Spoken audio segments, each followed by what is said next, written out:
تقوی اللہ۔ اے بندگان خدا، اپنے آپ کو اور آپ سب کو تقوی الہی اختیار کرنے کی دعوت دیتا ہوں۔ آپ سب کو تاکید کرتا ہوں کہ واجبات اسلام کی پابندی کریں اور محرمات سے اپنے آپ کو بچائیں، اور جن واجبات کو ہم نے گزشتہ زندگی میں ترک کیا ہے ان کی قضا انجام دیں۔ اگر کسی کا حق ہماری گردن پر ہے اور کسی کا حق ہمارے ذمے ہے جو ہم نے ادا نہیں کیا تو اس کو ادا کریں، اپنے ان گناہوں کی تلافی کریں، نقصانات کا ازالہ کریں اور باقی زندگی میں گناہوں سے ہر صورت میں بچنے کی کوشش کریں، گزشتہ خطاؤں پر استغفار کریں، خالق کی بارگاہ میں توبہ کریں۔ بے شک وہ تواب الرحیم ہے، بے شک وہ غفور الرحیم ہے۔ وہ اپنے بندوں کی توبہ کو قبول کرنے والا ہے، بندوں کے عیوب کی پردہ پوشی فرمانے والا ہے، ان کی خطاؤں سے درگزر کرنے والا ہے۔ تو ہم اس کی رحمت کے امیدوار ہیں، اپنی بخشش کے لیے ہم اللہ تعالیٰ کی رحمت سے امید رکھتے ہیں۔ ہمارے اعمال اس قابل نہیں ہے کہ ہم ان پر بھروسہ کریں اور ان اعمال کی بنیاد پر اپنی بخشش کا ہم سوچیں،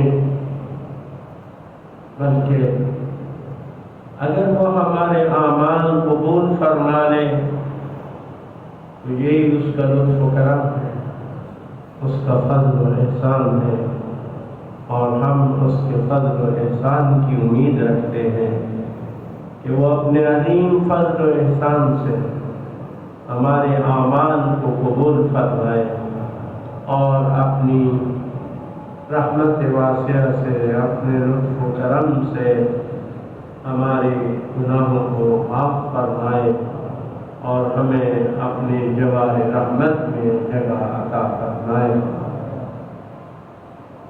واجبات میں جو چیز سب سے زیادہ اہم ہے وہ رزق حلال کا حصول ہے۔ یہ ہمارے اوپر واجب ہے کہ ہم اپنے اخراجات کے لیے اور جو ہمارے زیر کفالت افراد ہیں، اہل و عیال ہیں، ان کی ضروریات کا ہم انتظام کریں اور اس کے لیے کسب و کار کریں، کوشش کریں تاکہ حلال طریقے سے ہم روزی کما کر اپنے اور اپنے اہل و عیال کی ضروریات کو پورا کریں۔ یہ ہم پر واجب ہے، اتنی مقدار میں واجب ہے کہ جس سے ہماری یہ ضروریات ہماری شان کے مطابق پوری ہو سکے۔ اب اس کے مقابل میں جو چیز حرام ہے اور گناہ ہے وہ حرام کی کمائی ہے، رزق حرام ہے، اس سے اجتناب ضروری ہے۔ اب دیکھیں یہ رزق روزی یہ ہر انسان کی ضرورت ہے، بعض چیزیں ہر انسان کی ضرورت، کھانے کے بغیر وہ زندہ نہیں رہ سکتا، اس کو لباس کی بھی ضرورت ہے، اس کو مکان کی بھی ضرورت ہے۔ تو ان ضروریات کو پورا کرنا ہر انسان کے لیے لازم اور ضروری ہے۔ اب ان ضروریات کو پورا کرنے کے لیے جو حلال ذرائع ہیں، جو حلال طریقے ہیں، ان کے ذریعے سے ہم اس کا حصول کریں، یہ ہمارے لیے لازم اور ضروری ہے۔ اور پھر رزق حلال کمانا یہ سب سے بڑی عبادت بھی ہے۔ رسالت امام صلی اللہ علیہ وآلہ وسلم کی حدیث مبارکہ ہے کہ عبادت کے 10 حصے ہیں۔ آپ دیکھیں فرماتے عبادت کے 10 حصے ہیں، 10 اجزاء ہیں، جس میں 9 حصے رزق حلال کمانا، 9 حصے رزق حلال کمانا۔ اس سے آپ رزق حلال کی اہمیت کو ہماری زندگی میں سمجھ سکتے ہیں۔ قرآن مجید میں اللہ تعالیٰ سورہ مائدہ میں ارشاد فرماتا ہے کلوا وَكُلُوا مِمَّا رَزَقَكُمُ اللَّهُ حَلَالًا طَيِّبًا،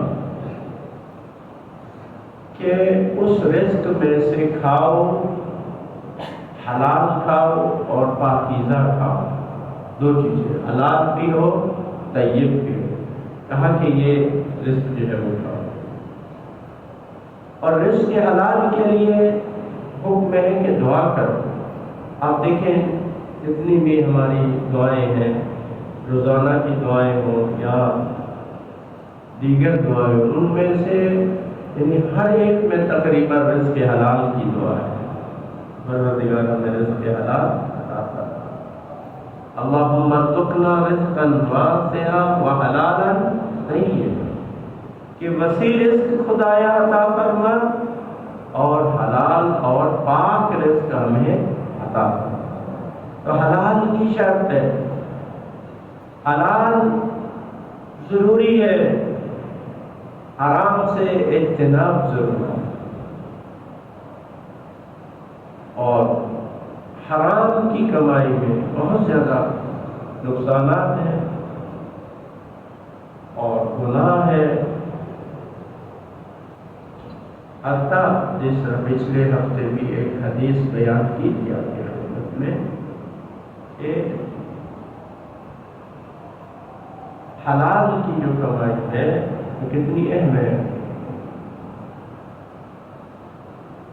آج جو حدیث ہے اس میں یہ کہ رسالت امام صلی اللہ علیہ وسلم نے فرمایا کہ جب قیامت کا دن ہوگا تو کچھ لوگوں کو لایا جائے گا جن کے پاس بہت زیادہ نیکیاں ہوں گی، اعمال کا اس میں ذکر نہیں ہے، کیا حسنات ہوں گے، بہت زیادہ حسنات ہوں گے، لیکن ان کے بارے میں حکم دیا جائے گا کہ ان کو جہنم میں ڈالو۔ تو لوگوں نے سوال کیا یا رسول اللہ، کیسے ہے کہ وہ ان کی بہت زیادہ حسنات ہوں گی، نمازیں پڑھتے ہوں گے، روزے رکھتے ہوں گے، حج بھی شاید انجام دیا ہوگا، صدقہ و خیرات، تو ان کو جہنم میں ڈال دیا جائے گا؟ فرمایا ہاں جہنم میں۔ کیوں؟ فرمایا کہ اس کی وجہ یہ ہوگی کہ یہ سب نیک کام ہوں گے، لیکن جب بھی دنیا کوئی جہاں پر ان کو نظر آتی تھی یہ اس پر ٹوٹ پڑتے تھے، یعنی جہاں بھی دنیا نظر آتی حلال و حرام کی تمیز نہیں کرتے تھے، بلکہ اس پر جھپٹ پڑتے تھے، نہیں دیکھتے تھے یہ ہمارے لیے حلال ہے یا حرام ہے، اس کو حاصل کرتے۔ تو آپ دیکھیں کہ یہ کتنا بڑا نقصان ہے کہ اس کی وجہ سے انسان کی تمام نیکیاں ضائع ہو جائے۔ اور پچھلے ہفتے جو حدیث بیان کی تھی وہ یہ تھی کہ بہت زیادہ عمل تقویٰ کے بغیر،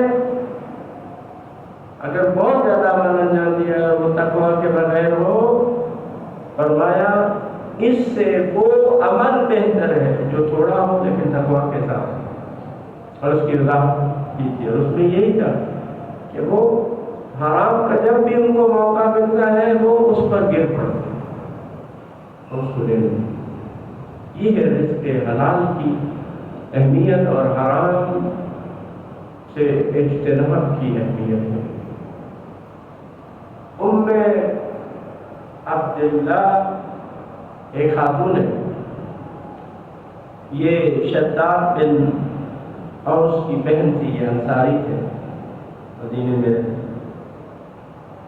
ایک دن اس نے حضور صلی اللہ علیہ وآلہ وسلم کی خدمت میں دودھ بھجوایا، بکری کا دودھ تھا کہ حضور پاک اس کو تناول فرمائے اور افطار کرے۔ تو آپ نے دودھ لینے کے بعد اس سے کہلا بھیجا، کسی کو بھیجا کہ جاؤ اس سے پوچھ کے آؤ کہ یہ دودھ اس نے کہاں سے لیا۔ اس نے جواب دیا، یا رسول اللہ یہ میری اپنی بکری ہے، اس کا دودھ ہے۔ پھر دوبارہ قاصد آیا، کیا ان سے پوچھو یہ بکری کہاں سے لی؟ تو اس نے بتایا، یا رسول اللہ میں نے اپنے پیسوں سے اس کو خریدا تھا۔ تو اس کے بعد حضرت نے اس دودھ کو تناول فرمایا۔ جب اس کی ملاقات ہوئی حضور پاک سے تو اس نے پوچھا، یا رسول اللہ آپ اتنی باریک بینی کیوں فرما رہے تھے کہ ایک ذرا بینی اتنی دقیق، کہاں سے بکری کہاں سے آئی، دودھ کہاں سے آیا؟ تو آپ حضرت صلی اللہ علیہ وآلہ وسلم نے فرمایا، بذالک امرت الرسل ان لا تأکل الا طیبا ولا تأکل الا طاہرا۔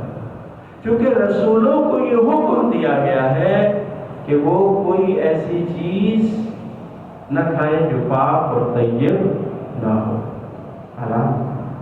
یہ حکم سب کے لیے، اس سے آپ اندازہ لگا سکتے ہیں۔ اور حضرت بہلول کا نام تو آپ نے سنا ہوگا، دنیا جس کو دیوانہ کہتی ہے ہم اس کو دانا کہتے ہیں۔ بہلول دانا حکیم تھے۔ تو ایک اور بہت بڑے بزرگ گزرے ہیں، حضرت جنید بغدادی، بہت بڑا نام ہے خصوصاً اہل سنت کے نام۔ بہت بزرگ تھے، درس دیتے تھے، بغداد میں ان کی شہرت تھی۔ تو ایک دن انہوں نے اپنے مصاحبوں سے، ساتھیوں سے کہا کہ یہ بہلول کہاں ملے گا؟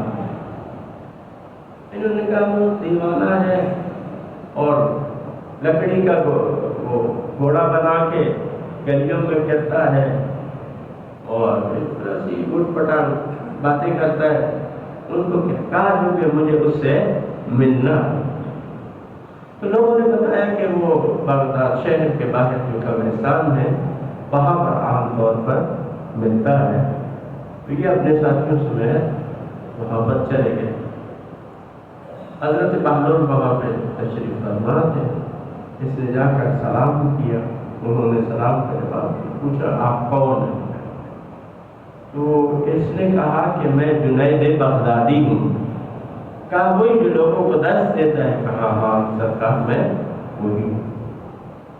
کہا اچھا تم اتنے بڑے عالم ہو، لوگوں کو علم سکھاتے ہو، یہ بتاؤ کہ کھانے کے آداب کیا ہیں؟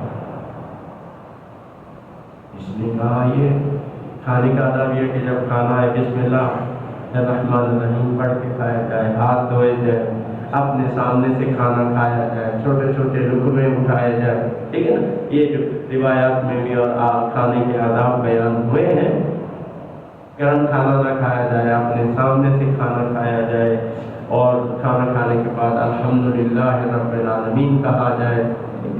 یہ اس نے آداب بتائے، یہ آداب موجود ہے۔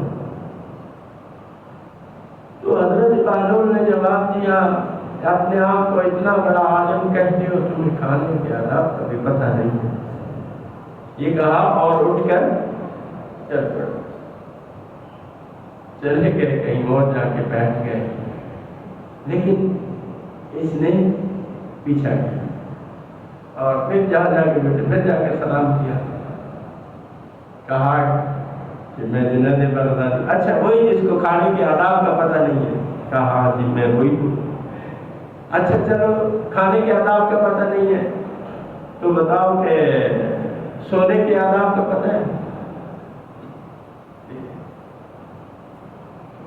کہا ہاں جب سونا چاہیے تو مثلا باوضو ہو کے سونا چاہیے، اور سورہ توحید کی تلاوت کر کے سونا چاہیے، آیت الکرسی پڑھ کے سونا چاہیے، ٹھیک ہے، دائیں طرف مثلا دائیں پہلو کے پاس سونا چاہیے، قبلہ رخ ہو کے سونا چاہیے، یہ آداب ہے سونے کے، ٹھیک ہے، اس نے یہ بتایا کہ اچھا اب پتہ چلا آپ کو سونے کے آداب کا بھی پتہ نہیں ہے، ٹھیک ہے، آپ عالم بنے پھرتے، پھر اٹھ کے چلے، پھر جا کے بیٹھ گئے، تو پھر یہ پہنچے سلام کہ اچھا وہی ہے جس کو کھانے اور سونے کے آداب کا پتہ نہیں ہے، ہاں میں وہی ہوں۔ اچھا اگر آپ کو یہ نہیں پتہ یہ بتاؤ کہ بولنے کے آداب کا پتہ ہے؟ بات کرنے کے آداب کا پتہ ہے؟ ہاں بات بندہ پہلے سوچے پھر بولے، اور بولتے وقت جو ہے مخاطب کو مد نظر رکھ کے اس کی سطح کے مطابق بات کرے اور کسی کی بات نہ کاٹے، یہ بولنے کے آداب ہے۔ اس نے کہا تو پہلے میں سمجھ میں کھانے کے آداب کا پتہ نہیں ہے، سونے کے، اب پتہ چلا کہ آپ کو بولنے کے آداب کا بھی پتہ نہیں، تو یہ اٹھنے لگے چل جائے۔ اس نے کہا نہیں، اگر مجھے پتہ نہیں ہے، تمہیں پتہ چل گیا کہ مجھے ان چیزوں کا علم نہیں ہے، تو پھر تم پر بتانا واجب ہے مجھے۔ اب آپ مجھے بتاؤ کہ کھانے کے کیا آداب ہے، سونے کے کیا آداب ہے، بولنے کے کیا آداب ہے۔ تو اب حضرت بہلول نے کہا کہ جو چیزیں تم نے بتائی ہے وہ فروعات ہے، لیکن یہی وہ فرعی چیزیں ہیں، جو میں نے تم سے پوچھی ہے وہ اصول ہے۔ کھانے کا اصل کیا ہے، اصول کیا ہے، بنیادی چیز کیا ہے، سونے کے لیے بنیادی چیز کیا ہے، بولنے کے لیے بنیادی چیز کیا ہے، دوسری کا پتہ ہے۔ تو انہوں نے فرمایا کہ دیکھیں کھانے کے لیے جو اصول ہے، اہم ترین جو واجب ہے کھانے کا، کہ جب تمہارے پاس کھانا آئے تو سب سے پہلا واجب یہ ہے کہ یہ دیکھیں یہ میرے لیے کھانا حلال ہے یا حرام ہے، یہ واجب ہے۔ ان میں کہ میرے دسترخوان پر، میں جو دسترخوان پر بیٹھا ہوں، یہ جو کھانا میرے سامنے ہے یہ میرے لیے حلال ہے یا حرام ہے، اس کو دیکھیں جائز ہے یا جائز نہیں ہے، پاک ہے یا نجس ہے۔ اہم بات یہ ہے، باقی سارے اس کی کیا ہے، فروعات ہے۔ یہ حلال یہ سب سے اہم ہے۔ تو پھر اگرچہ موضوع ہمارا رزق حلال ہے تو وہ بھی بتا دیتے ہیں بولنے کے کیا تھا۔ فرمایا کہ سب سے پہلے بندہ ادب یہ ہے، بولنے کے آداب، اور بولنے میں واجب چیز یہ دیکھیں کہ یہ جو میں بول رہا ہوں اللہ اس سے راضی ہوگا یا اللہ اس سے ناراض ہوگا۔ میرا یہ بولنا آیا اللہ کی رضا اور خوشنودی کا باعث ہے یا اللہ کی ناراضگی کا باعث ہے، اس چیز کو میں دیکھوں سب سے اہم بات ہے۔ اب دیکھیں کہ وہ حکیم ہے، دانا ہے حضرت بہلول۔ اب اسی چیز کو اگر ہم دیکھیں کہ ہم میں سے ہر بندہ اگر بولنے سے پہلے یہ دیکھیں یہ میرا بولنا صحیح ہے، صحیح ہے، کتنی اس کی اصلاح ہو جائے۔ اور تیسری چیز فرمایا کہ سونے سے پہلے ادب یہ ہے کہ یہ دیکھے انسان کہ آیا میرے دل میں کسی مومن کا بغض، کسی مومن کے بارے میں حسد لے کر تو میں نہیں سو رہا، اور دنیا کی محبت تو میرے دل میں نہیں، مال کی فکر لے کر تو میں نہیں سو رہا۔ یہ سونے کے اندر کتنی بڑی بات کی ہے۔ اور اسی کو اگر ہم دیکھیں اس کا مطلب ہے روزانہ ہم پاک صاف ہو کر سویں اور فکر کریں۔ دیکھیے رزق کے حلال۔ اب یہ دیکھیں کہ مولا امیر المومنین علیہ السلام سے حضرت علی رسول خدا صلی اللہ علیہ وآلہ وسلم نے وصیت فرمائی کہ کھانے کے لیے 12 چیزیں ہیں، 4 اس کے واجبات ہیں اور 4 اس کے مستحبات ہیں، 4 آداب ہیں۔ تو اس میں جو واجب چیز ہے رسول خدا نے بیان فرمایا کہ فالمعرفۃ بما یأکل، پہلا واجب یہ ہے کہ جو کھا رہا ہے بندہ اس کی معرفت ہو کہ حلال ہے حرام ہے، جائز ہے ناجائز ہے، پاک ہے نجس ہے، یہ واجب اور ضروری ہے۔ تو ضمن یہ بات آج کل جو ٹائم تھوڑا رہ گیا ہے اور یہ بات ضروری ہے۔ دیکھیے کچھ ذرائع آمدن حرام ہے، اب ظاہر ہے اس کے ذریعے سے انسان جو رزق کمائے گا وہ حرام ہے، فرماتے ہیں لقمہ حرام جتنا انسان کا اتنا دل اس کا تاریک اور سیاہ ہوتا ہے، دعائیں قبول نہیں ہوتی۔ سود حرام ہے لیکن ہمارے معاشرے میں عام ہے، رشوت حرام ہے ہمارے معاشرے میں عام، ٹھیک ہے، اور اسی طرح سے دھوکہ، فریب، ملاوٹ کے ساتھ مال اور دکھانا کچھ اور دینا کچھ اور، یہ سب کیا ہے، یہ جائز نہیں، اور اس کے ذریعے سے جو مال کمائیں گے وہ حرام ہے۔ انہی میں سے آج کل دیکھیں جدید جو ذرائع ہیں، بہت سارے پیشے جو ماضی میں تھے اب وہ پیشے ختم ہو گئے، بہت سارے نئے ذرائع آمدن جو ہے وہ موجود ہیں۔ اس میں سے ایک جو جدید ترین ذرائع آمدن ہے وہ انٹرنیٹ کے ذریعے سے، سوشل میڈیا کے ذریعے سے، یوٹیوب کے ذریعے سے لوگ جو ہے وہ کما رہے ہیں، یوٹیوب کے ذریعے سے بھی کماتے ہیں، اور کئی اس کے طریقے ہوں گے، فری لانسنگ جس کو میرے خیال میں اس طرح کا نام دیتے ہیں، اس کے ذریعے سے، اور بہت سارے لوگ کما رہے ہیں۔ بالخصوص جو ہمارے ینگ لوگ ہیں، جوان لوگ ہیں، وہ بہت سارے ہیں جو آپ گھروں میں بیٹھ کر وہ اس طرح سے وہ رزق کما رہے ہیں۔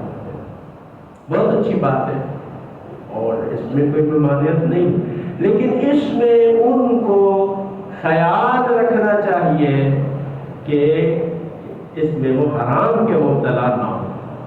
اگر وہ اس میں کسی حرام کے مرتکب ہوں گے تو جو وہ کما رہے ہیں وہ حرام کی کمائی ہوگی، وہ والدین کو کھلائیں گے تو والدین کے لیے بربادی، اگر ان کی شادی اور اولاد کے لیے ہوگی تو ان کے لیے بربادی، خود ان کے لیے بھی بربادی کا باعث ہوگا۔ حرام میں خدا نے برکت نہیں رکھی، رزق کا ذمہ اللہ نے لیا ہے، لیکن خدا حلال ذریعے سے دیتا ہے۔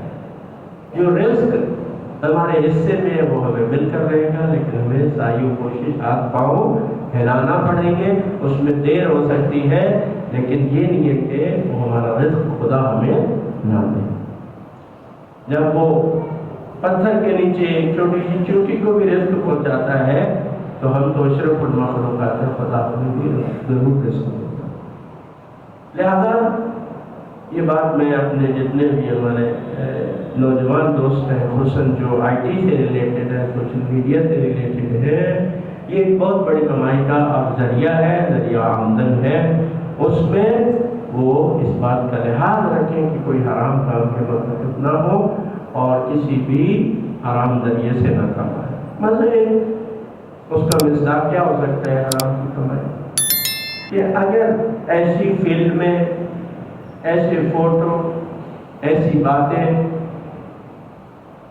کہ جو حرام ہے ان کو پھیلانا، ٹھیک ہے، ان کو آگے فارورڈ کرنا، یا ایسے پوسٹیں بنانا جس میں فحاشی ہے، عریانیت ہے، یا لوگوں کی بے پردہ عورتوں کی تصویروں کو بھیجنا، یا مردوں کی عریاں، یا کسی کی خاندانی کوئی تصاویر ہے، پردہ دار خواتین کی تصاویر کو اس پہ دینا اور آگے پھیلانا، یہ خود بھی حرام ہے اور اس کے ذریعے سے جو کمائی ہوگی وہ بھی حرام ہے۔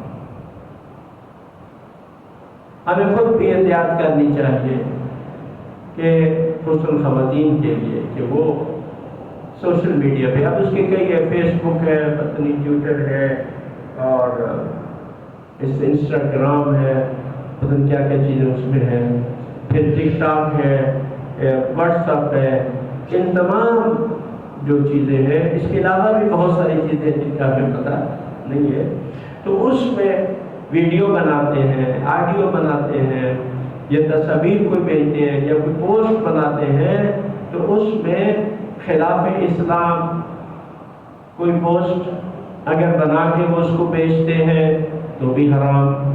اسی طریقے سے کوئی ویڈیو بنا کے فارورڈ کرتے ہیں، بھیجتے ہیں، وہ بھی حرام، یا کہیں سے آتی ہے وہ بھی حرام ہے۔ اب مجھے پتہ ہے کہ یہ ایک بہت بڑا کاروبار ہے کہ عریان تصویریں یا جو جنسی شہوت کو ابھارنے والی چیزیں ہیں وہ مثلا اپلوڈ کرنا، ٹھیک ہے، اپنے اس پہ ڈالنا یا ڈاؤن لوڈ کرنا، یا گانے والی چیزیں ہیں یا اس سے متعلق جتنی بھی چیزیں ہیں ان کو آگے فارورڈ کرنا، ان کے ذریعے سے کمائی کرنا، ان کو ڈاؤن لوڈ کرنا، اپلوڈ کرنا، یہ سب چیزیں کیا ہیں؟ حرام ہیں۔ ہمیں ان سے بچنا ہے اور خدا ہمیں ان سے بچنا